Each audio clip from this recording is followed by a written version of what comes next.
Antecedentes del libro de la vida verdadera. El Espíritu Divino se ha manifestado en el linaje humano en todos los tiempos, Juan 1, 9. Desde Adán, que escuchaba su voz a través de los elementos, Génesis 3, 8, 12. Hasta las generaciones de la presente era, en que nos hemos recreado con la palabra del Espíritu de verdad, el Consolador prometido para estos tiempos, Juan 14, 15, 18, 26. Lucas 10, 22. Para que el lector pueda comprender mejor el significado espiritual del Tercer Testamento, o libro de la vida verdadera, vamos a referirnos a grandes rasgos a distintas manifestaciones divinas que ha recibido la humanidad en su camino de evolución a través de los tiempos.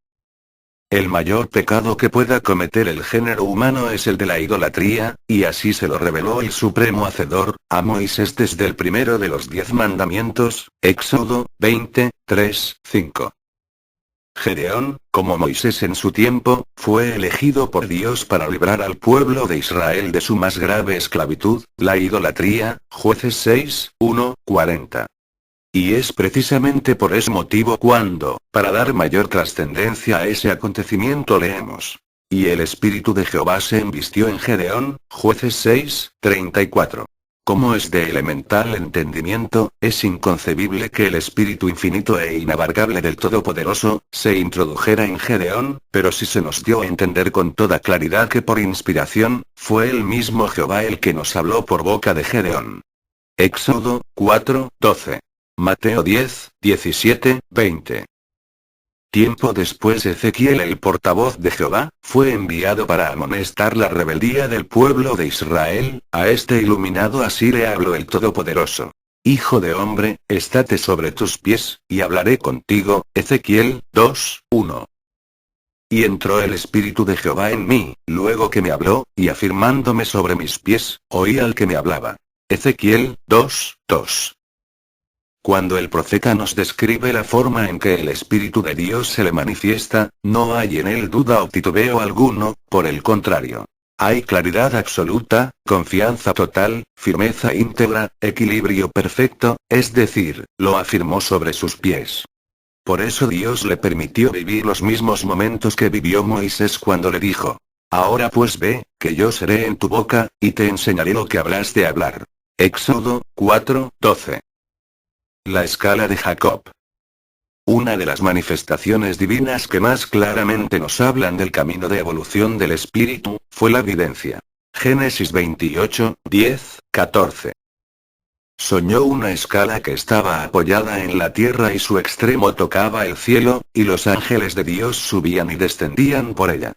Jehová que estaba en lo alto le dijo a Jacob: Yo soy Jehová, el Dios de Abraham tu padre, y el Dios de Isaac. La tierra en que estás acostado te la daré a ti y a tu simiente. Y será tu simiente como el polvo de la tierra y te extenderás al occidente y al oriente, y al norte y al mediodía, y todas las familias de la tierra serán benditas en ti y en tu simiente. Génesis 28, 10 al 14. Esa escala simboliza el camino ascendente por el cual deberá elevarse todo espíritu con buenas obras hasta llegar al Creador. Los ángeles que vio Jacob, son los seres espirituales que como mensajeros, guardianes y consejeros, nos acompañan siempre en nuestro camino de evolución. Y un tiempo después, Jesús mismo había de aclarar a la humanidad: de cierto os digo. De aquí en adelante veréis el cielo abierto, y los ángeles de Dios que suben y descienden sobre el Hijo del Hombre. Juan 1, 51. Moisés y la ley. Desde los primeros tiempos de la humanidad, el Creador envió al seno de ella, a hombres por quienes aconsejó la virtud y a través de los cuales manifestó su verdad y su justicia. Pero una ley concreta, un precepto divino, claro y conciso, no era conocido. Del seno del pueblo de Israel, Dios hizo surgir a un varón dotado de espíritu fuerte y de gran luz: Moisés. Quien inspiró a su pueblo, lo llenó de esperanza y confianza, encendió la flama de la libertad en él y recibió por mandato divino la ley, en el monte Sinaí, la cual había de regir a todas las naciones de la tierra. La tendencia del hombre a materializar el culto a Dios, ha tenido su origen en los tiempos más remotos. Por ello el Padre claramente habló a Moisés y por su conducto a toda la humanidad. No tendrás dioses ajenos delante de mí, Éxodo 20:3, no te harás imagen ni ninguna semejanza de cosa que esté arriba en el cielo, ni abajo en la tierra, ni en las aguas debajo de la tierra, Éxodo 20:4, no te inclinarás a ellas, ni las honrarás. Porque yo soy Jehová vuestro Dios, Éxodo 20:5. Y después, ratificó lo anterior. No haréis para vosotros ídolos, ni escultura, ni os levantaréis estatua, ni pondréis en vuestra tierra piedra pintada para inclinaros a ella, porque yo soy Jehová vuestro Dios. Levítico 26:1. Y el Mesías lo confirmó al decir: Dios es espíritu. Y es necesario que le adoren en espíritu y en verdad. Juan 4:24. La ley que el Padre nos entregara en aquel tiempo, fue confirmada por Jesús y condensada en estos dos preceptos. Amarás al Señor tu Dios de todo tu corazón y de toda tu alma y de toda tu mente. Y amarás a tu prójimo como a ti mismo. Mateo 22:34 al 40, más tarde, el mismo Jesús condensó la ley en un solo mandamiento: amaos los unos a los otros. Juan 13:34. Y ahora ha sido esclarecida por el Espíritu de verdad. En una de las revelaciones de las enseñanzas del Tercer Testamento, nos dijo: Yo os he mostrado mi ley llena de sabiduría, la cual os conduce al bien. Vosotros tenéis cuanto necesitáis para seguirle. El camino ha sido trazado en vuestra conciencia.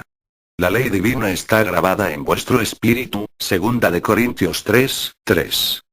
Y además, yo siempre os la recuerdo por medio de mis enviados. Y, agregó: si os ajustáis en todo a mi ley, seréis felices. Y díjome: Hijo del hombre, yo te envío a los hijos de Israel, a gentes rebeldes que se rebelaron contra mí. Ellos y sus padres se han rebelado contra mí hasta este mismo día. Ezequiel 2:3. Yo pues te envío a hijos de duro rostro y de empedernido corazón. Y les dirás: así ha dicho el Señor Jehová. Ezequiel 2:4. Durante el reinado de Josafat descendiente de Salomón, su pueblo se vio asediado por tres grandes ejércitos formados por habitantes de Amón, Moab y los del monte de Seir. Josafat, comprendiendo la gravedad de esta situación, decidió consultarle el caso a Jehová. Para ello hizo pregonar ayuno a todo el pueblo judío, reunidos el rey y todo Judá en Jerusalén, en la casa de Jehová. Josafat le expuso al Todopoderoso la agresión armada de que iba a ser objeto. Y estaba allí Jaziel hijo de Zacarías, levita, sobre el cual vino el Espíritu de Jehová en medio de la reunión, 2 Crónicas 20:14. Y dijo: Oíd, Judá todo y vosotros moradores de Jerusalén, y tu rey Josafat, Jehová os dice así: no temáis ni os amedrentéis delante de esta tan grande multitud, porque no es vuestra la guerra, sino de Dios. 2 Crónicas 20:15. Mañana descenderéis contra ellos. He aquí que ellos subirán por la cuesta de Sis, y los hallaréis junto al arroyo, antes del desierto de Jeruel. 2 Crónicas 20:16. No habrá razón para que vosotros peleéis en este caso. Paraos, estad quietos, y ved la salud de Jehová con vosotros. Oh Judá y Jerusalén, no temáis ni desmayéis. Salid mañana contra ellos, que Jehová será con vosotros. 2 Crónicas 20:17. Entonces Josafat, todo Judá, los levitas, los sacerdotes, y todos los moradores de Jerusalén, se postraron y adoraron a Jehová. Mientras tanto, los tres grandes pueblos que unieron sus ejércitos para sorprender y destruir al pueblo judío, prepararon su ataque. Era un ejército tan numerosísimo, que al preparar la emboscada, se confundieron entre ellos mismos, y los tres ejércitos se dieron muerte entre sí. Al día siguiente, al llegar Josafat y su pueblo encontraron a todos sus enemigos muertos y llevando sobre sí inmensas riquezas, y se dedicaron a despojar a los cuerpos sin vida. Pero era a tal grado impresionante los valores que tenían los muertos, que el pueblo judío necesitó 3 días para despojar los cadáveres. Para una mayor información leer 2 Crónicas 20:1 al 32. Como habló el Supremo Creador a través del entendimiento de Moisés, de Gedeón, de Jaciel hijo de Zacarías y de Ezequiel entre otros muchos profetas, así también nos dio su palabra Dios, en su manifestación como Espíritu Santo a través del entendimiento humano, en este tercer testamento, en el cual va logrando vislumbrar la comunicación perfecta de su espíritu con el espíritu del Todopoderoso. Apocalipsis 1, 10 al 17. Apocalipsis 4, 1 al 5. Juan 6, 63. Hechos 8, 26 al 40. Podemos afirmar por revelación divina, que antes de que apareciera el primer hombre en la tierra, habitamos el espacio espiritual en estado de pureza e inocencia. Efesios 1, 3 al 4. Pero en ese estado no podíamos valorizar ninguno de los atributos divinos con los que habíamos sido donados. Por este motivo, el Supremo Hacedor permitió que al habitar este mundo, la carne revelara al espíritu los misterios de la vida humana. Génesis 3, 1 al 19, y al mismo tiempo que el espíritu revelara a la materia por medio de la intuición, la presencia del Padre Creador. Romanos 1, 19, 20. Así, ante la debilidad de la materia, estaba la fortaleza del espíritu iluminado por la luz de la conciencia. Juan 1, 9, en la cual se manifiesta la justicia, la sabiduría y la voz de Dios. Primera de Corintios 3, 16, Segunda de Corintios 1, 12. Al encarnar el espíritu bajo la influencia de los sentidos materiales, se alejó de su vida espiritual. Génesis 6, 1 al 3, y comenzó una lucha entre los ideales elevados de amor y de virtud propios del espíritu y el apego egoísta de la carne a las pasiones materiales. Esa lucha trajo como consecuencia el dolor, las necesidades y el trabajo arduo, y esta vida se convirtió en un verdadero crisol. Génesis 3, 9 al 24. Y la paz y el bienestar que en su inocencia experimentó el espíritu, fueron desapareciendo a medida que el desarrollo de los dones espirituales y de las facultades humanas avanzaron. Este fue el principio de nuestra evolución espiritual. Primera de Corintios 12, 1 al 3, 14, 1 al 3. El ejemplo de Abel. La bondad infinita del Creador, nos concedió comprender en el ejemplo de virtud y obediencia de Abel, y la desobediencia y rebeldía de Caín, los dos caminos que inexorablemente habrá de recorrer la humanidad y a través de los cuales hemos de retornar al hogar divino. Segunda de Corintios 5, 1 al 5, el camino recto y corto del amor y la sumisión a las órdenes divinas, y la trayectoria larga y tortuosa del odio y el apego a las vanidades humanas. Y el juicio a través de la ley de la reencarnación del espíritu. Mateo 7, 2, Gálatas 6, 7.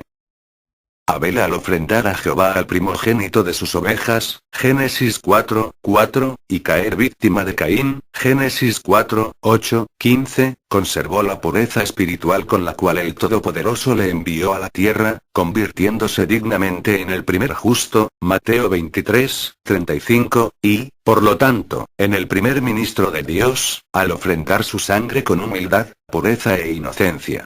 E inició con su sacrificio, la inolvidable y eterna lección de amor que santificó gloriosamente en su tiempo el divino Redentor. Es decir, Abel fue una humildísima representación de, el Cordero de Dios que quita el pecado del mundo. Juan 1, 29 al 34. Porque el Cordero fue muerto desde el principio del mundo. Apocalipsis 13, 8, y así Abel profetizó en silencio con su sacrificio, el holocausto que siglos después sufriría Cristo nuestro Señor. Es que Abel comió del árbol de la vida. Apocalipsis 2, 7. Caín en cambio tomó del árbol de la ciencia del bien y del mal y tenía que restituir a su espíritu su original limpidez. Marcos 4, 24. Y ahí están el ejemplo de Abel y Caín como el gran libro abierto para la humanidad de todos los tiempos. Génesis 4, 3 al 15. El árbol de la vida. Y la obra de su primer y fiel intérprete Abel. Y ahí, junto al árbol de la vida, tal y como Dios los plantó desde el momento de su creación, en medio del huerto del Edén. Génesis 2, 89. El árbol de la ciencia del bien y del mal y la obra de aquel que debía de iniciar en sí mismo, la inviolable ley de la restitución. Caín. Gálatas 6, 7. Mateo 7, 2. Santiago 2 al 26. Apocalipsis 2, 23, 20, 12, 22, 12. El árbol de la vida representa a Dios, con su caudal inabarcable de virtudes y atributos eternos, que por nuestros pecados y adulterios, no hemos dejado florecer en nuestro espíritu. Juan 6, 63. Juan 15, 4 y 5. El árbol de la ciencia del bien y del mal, representa al mundo en que vivimos, al César, a nuestra vida humana. Con todas sus necesidades y flaquezas, con todas sus pobrezas. Juan 15, 6 y 7. Pero, ¿cuál es la actitud del Creador respecto al árbol de la vida y al árbol de la ciencia, del bien y del mal? Porque ciertamente la presencia del autor de la vida es ininterrumpida en toda la creación. Sin embargo, de estos dos árboles sembrados en medio del paraíso. Génesis 2, 8 y 9. Es el árbol de la ciencia del bien y del mal, el que más necesita de la protección del amor de Dios, porque en él buscan refugio todos los desobedientes a la palabra y mandatos del Creador. Todos los que estamos enfermos del espíritu. Lo mismo sucede en una familia de varios hijos, si uno se encuentra gravemente enfermo. Sus padres, sin desatender al resto de la familia, se consagran al paciente que más los necesita en ese momento, porque los que están sanos no necesitan médicos sino los que están enfermos. Lucas 5, 31. Así ha sucedido desde el principio de la humanidad, y aún así acontece hasta nuestros días. Pero, mientras tanto, ¿qué acontece en torno al árbol de la vida? ¿Qué inspira, entusiasma y enaltece a quienes se alimentan de sus frutos que dan la vida eterna? Para ellos todo es gozo, felicidad y paz, su vida es semejante a la que viven las 99 ovejas de la hermosa parábola de Jesús. Lucas 15, 1 al 7. Pero estas ovejas, así como los justos que viven a la sombra del árbol de la vida, han encontrado como Abel el camino, Juan 14, 6, que conduce al templo del Supremo Creador. Génesis 4, 3 y 4. Apocalipsis 2, 7, y no se pierden del sendero porque su pastor va delante de ellas. Y las ovejas le siguen, porque conocen su voz. Juan 10, 4, y esa voz, siempre presente en el templo del Espíritu Santo. Primera de Corintios 3, 16, 6, 19. Y les dice amorosamente a sus ovejas: yo soy el buen pastor y conozco mis ovejas, y las mías me conocen. Juan 10, 5 al 17. Sin embargo, ¿será posible encontrar la revelación que nos indique que Dios protege al árbol de la ciencia del bien y del mal? La respuesta es afirmativa. Porque no hará nada el Señor Jehová, sin que revele su secreto a sus siervos los profetas. Amós 3, 7. He aquí la revelación. Y habló Jehová a Moisés, diciendo: mira, yo he llamado por su nombre a Bezaleel, hijo de la tribu de Judá, y lo he henchido de espíritu de Dios en sabiduría, y en inteligencia, y en ciencia para inventar. Éxodo 31, 1 al 4. Y después leemos: los ojos de Jehová miran, velan, por la ciencia, o se manifiestan a través de ella. Proverbios 22, 12. Y Jesús, en su tiempo, para recordarnos nuestro deber con la ley de Dios y nuestra misión insustituible como humanos, nos dijo: dad lo que es de César, del mundo, a César. Y a Dios lo que es de Dios. Marcos 12, 14 al 17. Después, al contemplar que los encargados de la iglesia de Moisés no solo no cumplen con su ministerio, sino que además con su torpeza, ignorancia, fanatismo y materialismo, impiden el desenvolvimiento de la ciencia, les dice: ay de vosotros, intérpretes de la ley. Porque habéis quitado a quien me busca la llave de la ciencia.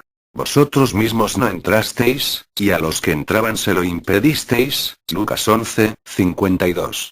Y así observamos, que con el paso del tiempo, el árbol, de la ciencia del bien y del mal, constante e ininterrumpidamente cambia, y transforma al mundo, al planeta en que vivimos. Unos frutos saben a miel, otros tienen por finalidad la hiel. Pero demos gracias a Dios que son más los frutos dulces que los amargos. ¿Qué acontecerá, cuando la humanidad se libre de su fanatismo religioso, de su ignorancia, de su idolatría, de su materialismo, y plena de espiritualidad, rebosante de amor y de ternura, busque con ansiedad en el templo de su corazón? 1 Corintios 3, 16, los frutos eternos del árbol de la vida. Mateo 6, 19, 21, 7, 7, 11, Apocalipsis 3, 12. ¿Qué respuesta nos reserva al respecto el Divino Redentor? La respuesta está escrita en nuestro corazón, y son estas palabras. A la verdad la mies es mucha, mas los obreros son pocos. Mateo 9, 37. Rogad, pues, al Señor, que envíe más obreros a su mies. Mateo 9, 38. Noé y el pacto. Dios envió al mundo a un varón justo de nombre Noé, a quien le dio la orden de construir un arca en la que fueran salvos él, los suyos y todos los que creyeran en la palabra de Dios, porque la humanidad había caído en maldad y sería destruida toda carne sobre el mundo. Y los hombres no creyeron en la profecía del patriarca y solo Noé y los suyos fueron salvos entrando al arca, y el diluvio limpió la tierra. Génesis 7, 1, 24. Al salir del arca, Noé escuchó a Dios que le decía: fructificad y multiplicaos. Procread abundantemente en la tierra, y multiplicaos en ella. Génesis 9, 7. Y habló Dios a Noé y a sus hijos con él diciendo: yo, he aquí que establezco mi pacto con vosotros, y con vuestra simiente después de vosotros. Génesis 9, 8 y 9. Pero también se nos dio a entender, que serían 3 los pactos que Dios haría con el género humano. Porque le dijo a Noé al ordenarle la construcción del arca: y le harás piso bajo, segundo y tercero. Génesis 6, 16. De manera, que después del primer pacto que el Todopoderoso hacía con Noé, vendría el Cordero de Dios que con su sacrificio sellaría el segundo pacto. Marcos 14, 24. Y a nosotros nos ha correspondido por gracia recibir el mensaje de Dios en su manifestación como Espíritu de verdad, como Espíritu Santo, a través del entendimiento humano, como el tercer pacto o tercer testamento del Creador con la humanidad. Juan 14, 15 al 18, 26. 16, 12, 15. El pueblo de Israel. De los descendientes de Noé, el Supremo Hacedor escogió al patriarca Abraham, a quien probó su fidelidad pidiéndole la vida de su hijo Isaac. Mas al obedecer el patriarca, un ángel suspendió el sacrificio. Génesis 22, 1 al 13. Y Abraham escuchó: multiplicaré tu simiente como las estrellas del cielo y como la arena que está a la orilla del mar. En tu simiente serán benditas todas las gentes de la tierra, por cuanto obedeciste a mi voz. Génesis 22, 17 y 18. Dios hizo pacto con Abraham, antes de nacer Isaac. Génesis 15, 1 al 5. Y después lo confirmó a este diciéndole: habita en esta tierra, y seré contigo, y te bendeciré, porque a ti y a tu simiente daré todas estas tierras, y confirmaré el juramento que juré a Abraham tu padre. Génesis 26, 3. Y multiplicaré tu simiente como las estrellas del cielo. Génesis 26, 4. Y a Jacob hijo de Isaac, también le bendijo. Génesis 28, 13 al 15. Jacob fue nombrado Israel por el ángel de Jehová. Génesis 32, 28. Y fueron sus 12 hijos: Rubén, Simeón, Levi, Judá, Dan, Neftalí, Gad, Aser, Isaacar, Zabulón, José, Benjamín. Esta descendencia fue llamada el pueblo de Dios. Mencionaremos también como un dato complementario que Jacob tuvo una hija, Dina. Génesis 30, 21, su madre también fue Lea. Cuando el Espíritu Santo nos dijo que formábamos parte del pueblo de Israel, lo dijo en sentido espiritual, porque todo el que busca y ama la verdad forma parte de ese pueblo. Juan 8, 32. Vemos que Abraham, Isaac y Jacob, forman el tronco del pueblo de Dios, llamado espiritualmente, Israel el fuerte.